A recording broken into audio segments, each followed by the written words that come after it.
నా దుఃఖపడతాడనమాట. మనల్ని బట్టి ఎంతగానో దుఃఖపడతాడనమాట.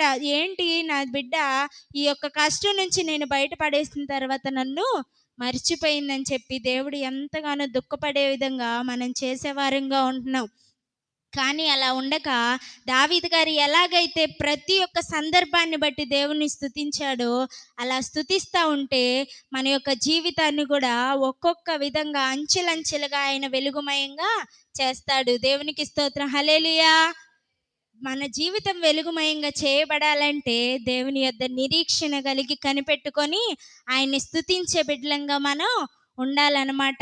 అయితే ఒక చిన్న ఉపమానాన్ని మీకు తెలియపరచాలని ఈ రాత్రికాల సమయంలో నేను ఆశపడుతున్నాను. ఏంటంటే ఒక పాస్టర్ గారికి వాక్యం చెప్తున్నారనమాట. ఒక పాస్టర్ గారు కూడా ఇలాగే ఒకరోజు వాక్యం చెప్తున్నారు ప్రార్థనలో. అయితే అక్కడికి ఒక కుటుంబం వచ్చారనమాట.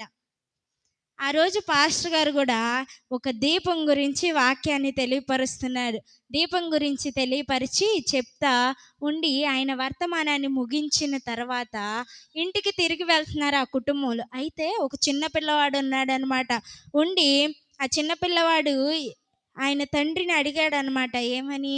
నాన్న, ఈరోజు పాస్టర్ గారు చెప్పాడు కదా, మన దీపాన్ని దేవుడు వెలిగిస్తాడని. ఒకేసారి మన భవిష్యత్తుని దేవుడు వెలిగిస్తాడా? ఏంటి, నా భవిష్యత్తులో ఉన్న కష్టాలన్నీ దేవుడు తీసేస్తాడా? నిజంగా మన దేవుడు అలా చేస్తాడా నాన్న అని చెప్పి తన తండ్రిని అడిగాడనమాట. అడిగితే తన తండ్రి ఫస్ట్ ఏం సమాధానం ఇవ్వలేదంట.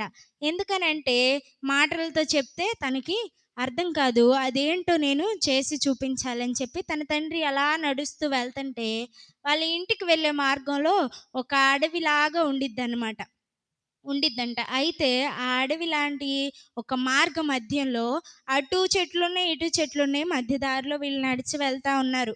అలా వెళ్తా ఉన్నప్పుడు అక్కడంతా చీకటి. అయితే అన్నాడంట, నాన్న నాన్న నాకు చాలా భయమేస్తుంది నాన్న. ఎలా ఈ దారిని దాటెళ్ళాలి? చాలా భయమేస్తుందని చెప్పి ఆ పిల్లవాడు తన తండ్రిని అడిగినప్పుడు ఒక చిన్న లైట్ ఇచ్చాడనమాట. ఏమిచ్చాడండి? చిన్న లైట్ ఇచ్చాడు.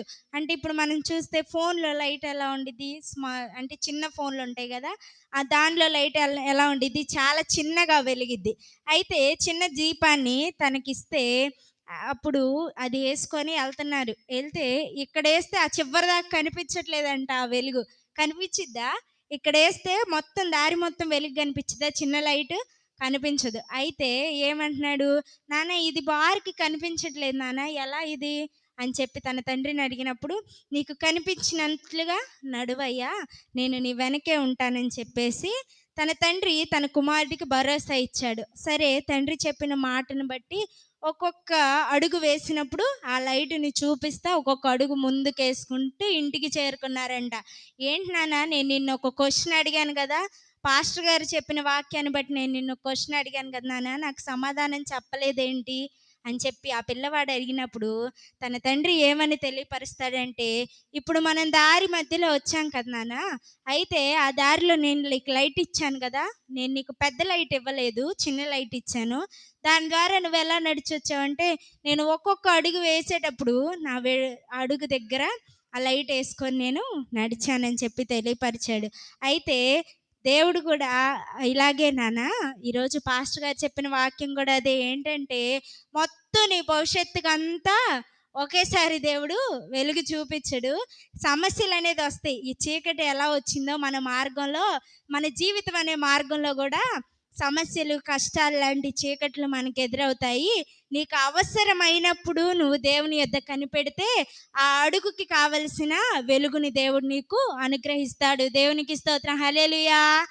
ఇప్పుడు ఎలాగైతే నువ్వు నడుచుకుంటా వచ్చేటప్పుడు నువ్వేసే ఒక్కొక్క అడుగుకి కావలసిన వెలుతురిని నువ్వు ఎలాగైతే చూపించుకుంటా వచ్చావో, దేవుడు నువ్వు నీ జీవితంలో వేసే ప్రతి అడుగుకి కూడా నీ సమస్య ఏదైతే వచ్చిందో, ఏ సమస్యల ద్వారా నువ్వు ప్రయాణిస్తున్నావో ఆ సమస్యలకు కావలసిన వెలుగుని దేవుడు ఆ సమయంలో నీకు చూపిస్తాడని చెప్పి తన తండ్రి చెప్పినప్పుడు ఆ కుమారుడు ఎంతగానో సంతోషించాడనమాట. ఎందుకు?